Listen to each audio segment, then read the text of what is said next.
महाराष्ट्रातील सर्वाधिक 14,000हून अधिक सांधेरोपण शस्त्रक्रिया करण्याचा 19 वर्षाचा प्रदीर्घ अनुभव असलेल्या डॉक्टर योगेश चौधरी यांच्या 9 पल्स हॉस्पिटल या ठिकाणी रोबोटिक सांधेरोपण शस्त्रक्रियेचा शुभारंभ करण्यात आला। अत्याधुनिक third generation fully automatic CUVIS CJ150 robotic तंत्रज्ञानाचा वापर करून उतार वयात गुडघेदुखीने त्रस्त असणाऱ्या रुग्णांसाठी हे तंत्रज्ञान उपयोगी ठरत आहे। या तंत्रज्ञानाच्या सहाय्याने गुडघेरोपण सांधेरोपण शस्त्रक्रिया करताना सांधेरोपण शस्त्रक्रियेपूर्वी पूर्णतः नियोजन केले जात असून याचे अनेक फायदे रुग्णांना होत असतात। पारंपरिक शस्त्रक्रियेपेक्षा रोबोटिक तंत्रज्ञानाद्वारे केली जाणारी शस्त्रक्रिया ही अधिक अचूक असून यामुळे गुडघ्यातील नैसर्गिक रचनांचे जतन तर होतेच, सोबतच नी कायनेमॅटिक अलाइनमेंट साधल्याने नैसर्गिक हालचालींच्या मध्येही सहजता आणि सुलभता येते। कमीत कमी रक्तस्राव, छोटी जखम, कमीत कमी वेळेत शस्त्रक्रिया, जलद रिकव्हरी यामुळे शस्त्रक्रियेचा पश्चात काही तासातच चालणं शक्य होतं। रुग्णांना होणाऱ्या वेदना कमी प्रमाणात असल्याने भविष्यामध्ये नैसर्गिक सांध्यांप्रमाणे नियमित हालचाल करू शकतो असं डॉक्टर योगेश चौधरी यांनी पत्रकारांना संबोधित करताना सांगितलं।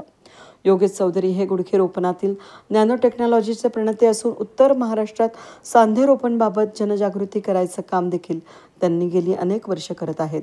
वयोमानानुसार गुडघ्यांचे झीज होते, त्याला दुसऱ्या कृत्रिम गुडघा लावण्याशिवाय पर्याय नसतो। गुडघा बदलल्यानंतर नियमित जीवनशैली जगता येते।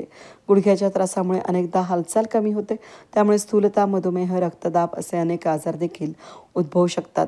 याकडे देखील त्यांनी लक्ष वेधलं। यावेळी डॉक्टर योगेश चौधरी यांनी अधिक माहिती दिली। नमस्कार, मी डॉक्टर योगेश चौधरी 9 पल्स हॉस्पिटलतर्फे आज एकत्रित अशासाठी की आम्ही नवीन पद्धतीने रोबोटिक टेक्नॉलॉजी इथे सुरुवात केलेली आहे।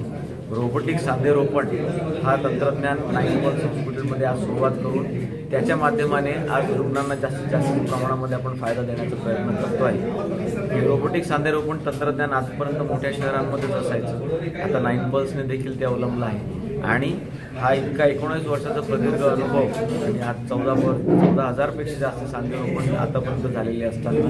त्याला आता जोड अचूक पद्धतीने हे हाड कापण्यासाठीचं रोबोटिक माध्यम जे आणलं आहे त्याच्याने तंत्रज्ञानामध्ये जास्ती फायदा घेऊन लवकरात लवकर रिकव्हरी आपण रुग्णाला देऊन घरी आज सोडू शकतो। सामान्य सांधेरोपण शस्त्रक्रियेच्या तुलनेमध्ये जवळपास 20% वेळ वाचणे आणि 20% त्याच्यामध्ये जखमेचे पण प्रमाण किंवा छोटी राहणे हा त्याच्यातला फायदा मिळतो त्यांना आणि त्याचा फायदा घेऊन त्यांनी जास्तीत जास्त याचा उपभोग घ्यावा आणि उपयोग करावा अशी विनंती। यावेळी 9 पल्स हॉस्पिटलचे संचालक आणि कर्मचारी उपस्थित होते।